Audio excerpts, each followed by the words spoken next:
India after independence, a new and divided nation. When India became independent in August 1947 and faced a series of very great challenges as a result of a partition, 8 million refugees had come into the country from that what was now Pakistan. Their people had to be found homes and jobs there. When then there was the problem of princely state, almost 500 of them, each ruled by the Maharaja of Nawab, each of whom had to be persuaded to join the new nation. The problem of the refugees and or princely stated had to be addressed immediately. In longer term, the nation had to adopt political system that would serve the hope and expectation of its population. India's population in 1947 was large, almost 345 million. It was also divided. There were division between high caste and low caste, between the majority Hindu community and Indian who practiced other faith. The citizens of the vast land spoke many different language, wore many different kind of dress, as different kind of food, practice different profession. How could they made to live together in one north nation state? To the problem of a unity was added the problem of the development and independence. The vast majority of Indian live in the villages. Farmer and peasant depend on the monsoon for their survival. So did the non-farm sector of the rural economy. For if the crop failed, barber, carpenter, weaver, and other service group will not get paid for their service either. In the cities, factories work in live in crowd slums with little access to education or health care. Clearly, the new nation had to lift its masses out of the poverty by increasing the productivity of agriculture and the promoting new job creating industries. Unity and development had to go hand in hand. If the division between different sections of India were not healed, they could result in a violent and costly conflict. High caste fighting with low caste Hindus and with Muslims and so on.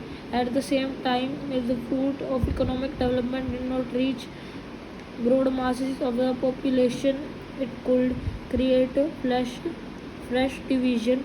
For example, between the rich and the poor, between cities and the countryside, between the region of India that were prosperous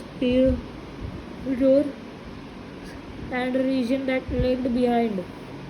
The constitution is written between December 1946 and the November 1949. Some 300 Indian had a series of meetings on the country political future. The meeting of this constituent assembly were held in New Delhi, but the participants can form all over India and form different political parties. These discussions resulted in a forming Indian constitution which came into effect on 26 January 1950. One feature of constitution was its adoption of universal adult franchise. All Indians above the age of 21 would be allowed to vote state and national election. This was a revolutionary step, for never before had Indian been allowed to choose over leader in their countries such as the United Kingdom and the United States. This right had been granted states first. Only men or property had the vote. The men who were educated were also added on. Working class men got the vote only after a long struggle. Finally, a bitter struggle of their own. American and British women were granted the vote of an other hand. Soon after independence, India chose to grant the right to all its citizens regardless of gender, class, of education. A second feature of a constitution was that it guaranteed equality before in a law to all citizens regardless of their caste, religious affiliation. There were some Indians who wished to the other political system, their new nation based on Hindu ideal and the India itself in a Hindu state. They pointed to the example of Pakistan, a country created explicitly to protect and further the interest of particular religious community and the Muslim. However, the Indian Prime Minister Jawaharlal Nehru was the opinion of the Indian will not must not become Hindu Pakistan. Besides Muslim India also had a large population of Sikh and Christian as well as many Parsis and Jains. Under a new constitution, they would have the same thing as Hindus, the same opportunities when it came to seeking job in government or the private sector, the same rights before the law. A third feature of a constitution was it offered specially privileges for the poorest of and the disadvantaged. Indian had the practice of untouchability described as a slur and a blot. Fair name of Indian was abolished. Hindu temples previously open to only the higher caste were thrown open to all, including the former untouchables. After a long debate, a constituent assembly also recommended that a certain percentage of seat legislatures as well as jobs and government be reserved for members of the lowest caste. It had been argued by some untouchable or as they were now no Harijan candidates did not have good enough grades to get into a prestigious Indian administrative service, but as one member of the Constituent Assembly, H.G. Khandekar, argued it was the upper caste who were responsible for the Harijan being unfit today. Addressing his more privileged colleagues, Khandekar said, "We were suppressed for thousands of years. You engaged us in your service to serve your own end and suppressed us to such an extent that neither our mind nor our bodies and nor even our heart work, nor are we able to march forward." Along with the former untouchables, the Adivasis or scheduled tribes were also granted reservation in seats, and just like the scheduled caste, their Indians too had been deprived, and discrimination against the tribal had been deprived of modern health care, education, while their land and forest had been taken away by more powerful outsiders. The new privileges granted them by the Constitution were meant to make amend for this. The Constituent Assembly spent many days discussing the power of the central government versus those of the state government. Some members thought that the central interest should be foremost. Only a strong centrist was argued would be positioned to think and plan for a well-being the country as a whole. Other members felt in a province should have greater autonomy and freedom. A member from Mysore feared under the present system democracy centered in Delhi and did not allow to work in the same sense or spirit to the rest of the country. A member of Madras insisted that the initial responsibility for the well-being of the people of the province should rest with the provincial government.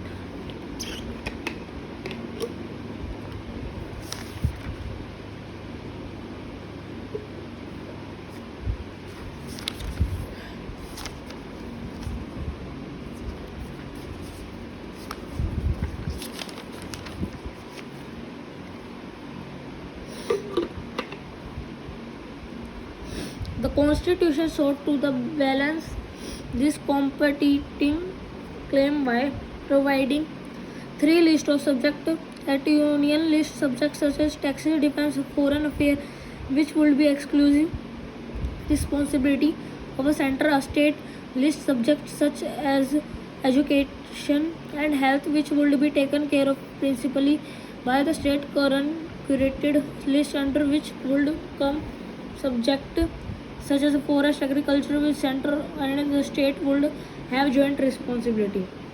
Another major debate in the Constituent Assembly concerned language. Many members believe that the English language should leave India with the British ruler. Its place, they argue, should be taken by Hindi.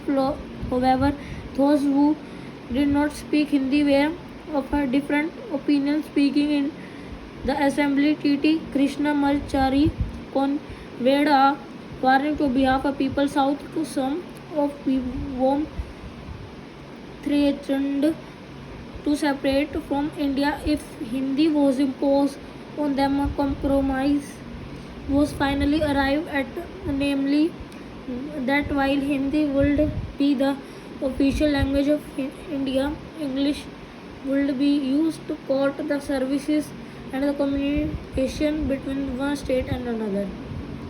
Many Indians contributed to the forming of a constitution, but perhaps the most important role was played by Dr. B.R. Ambedkar, who was chairman of a drafting committee and under was supervision the document and finalized in its final speech to the Constituent Assembly. Dr. Ambedkar pointed out that political democracy had to be accompanied by economic and social democracy.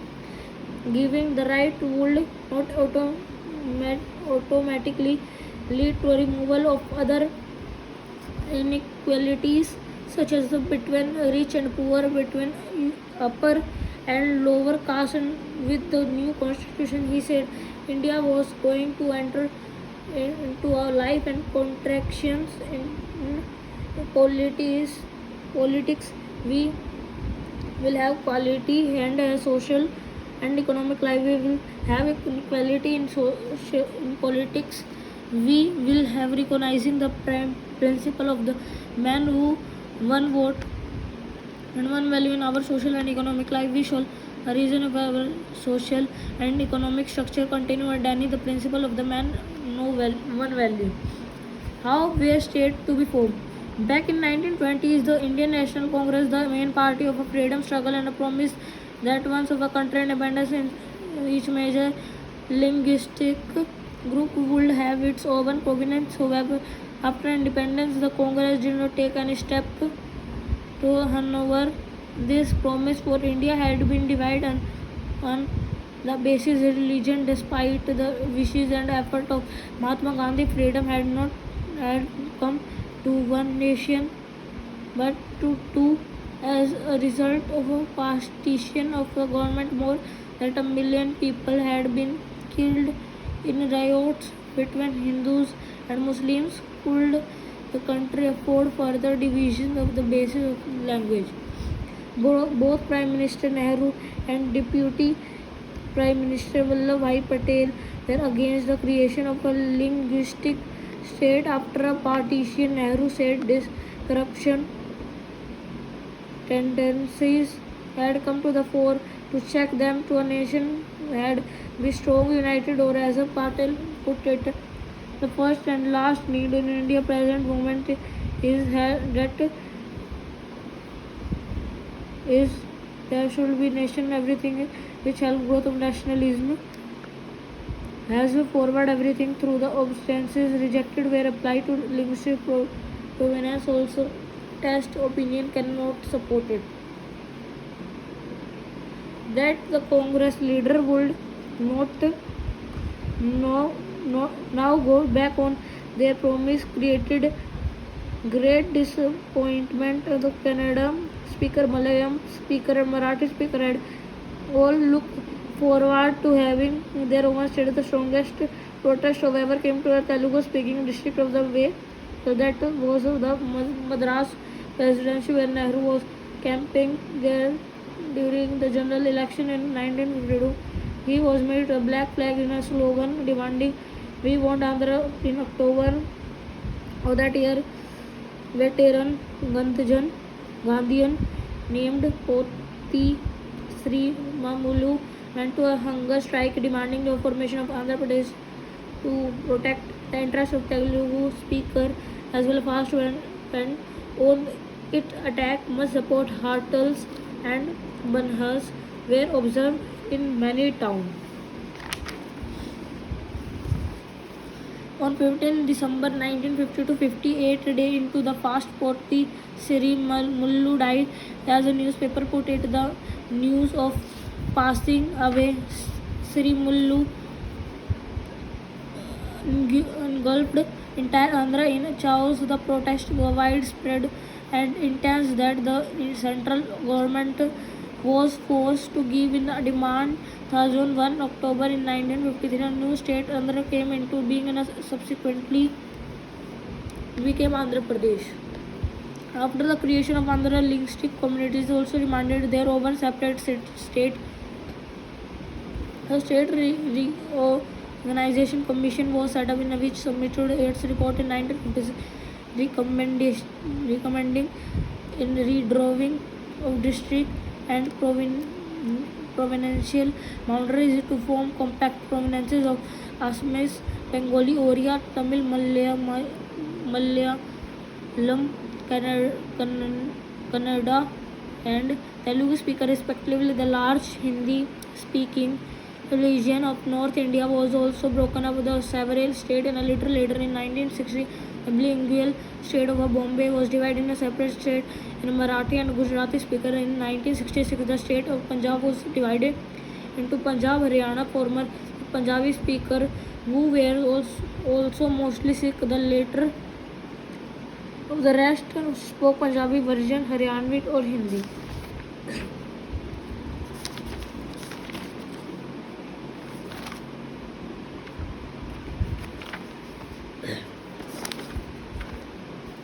Lifting India and Indians out of poverty and building a modern technical industrial base of among the major objectives of new nation. 1950 the government set up the planning commission, help decision and execute suitable providence economic development. There was a broad agreement on that called a mixed economy model. Here both the state and the private sector would play important and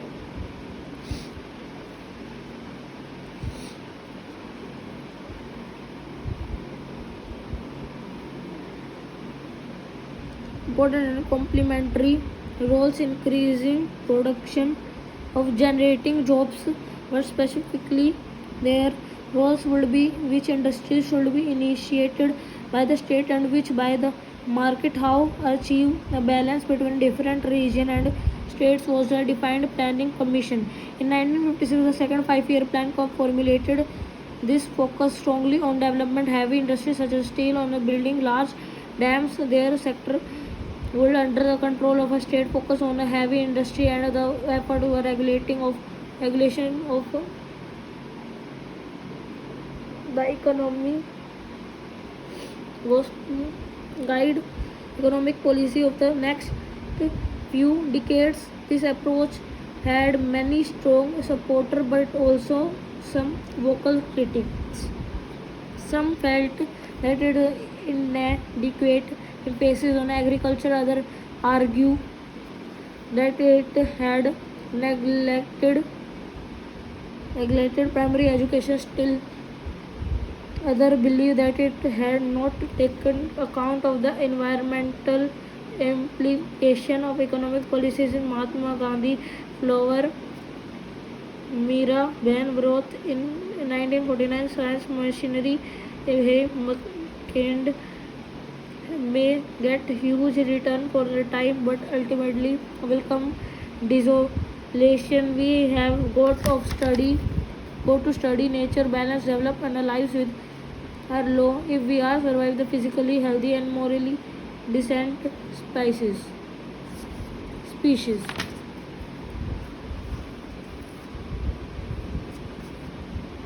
The nation 60 year on. On 15 August 2007, India celebrated 60 years of its existence of free nation. How well has the country done to a time and to have extend had has to fulfill had ideal set out its constitution.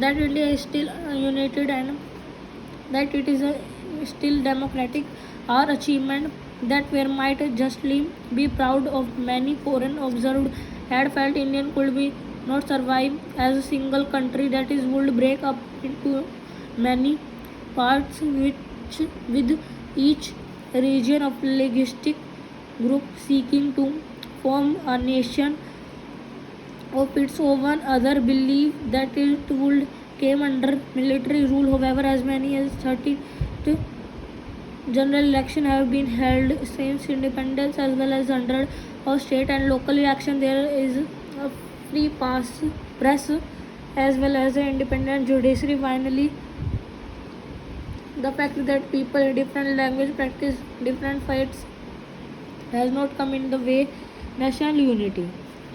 On the other hand, deep division persists despite constitutional guarantees. The untouchable or they are now referred to the Dalits face violence and discrimination in many parts of the rural India.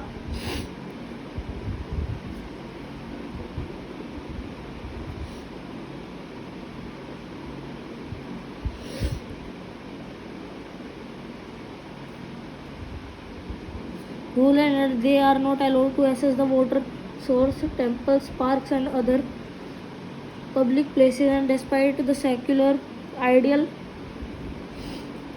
as, shri- as enshrined in the constitution, there have been a clash between a different religious group in many states. Above all, many observe have noted the gulf between the rich and the poor has group over the people. Some part of India and some group of India have benefited a great deal for economic development. They live in large houses and dine expensive restaurants, and their children expensive private school and take expensive foreign holiday. At the same time, many others continue to live below the poverty line, housed in urban slums or living in remote villages, land that yield in little. They cannot afford to send their children to school. The constitution recognizes equality before in the law, but it realizes some Indian and more equal than other, judged by the standard it set itself at independence. The Republic of India has not been great success, but it has not been a failure either.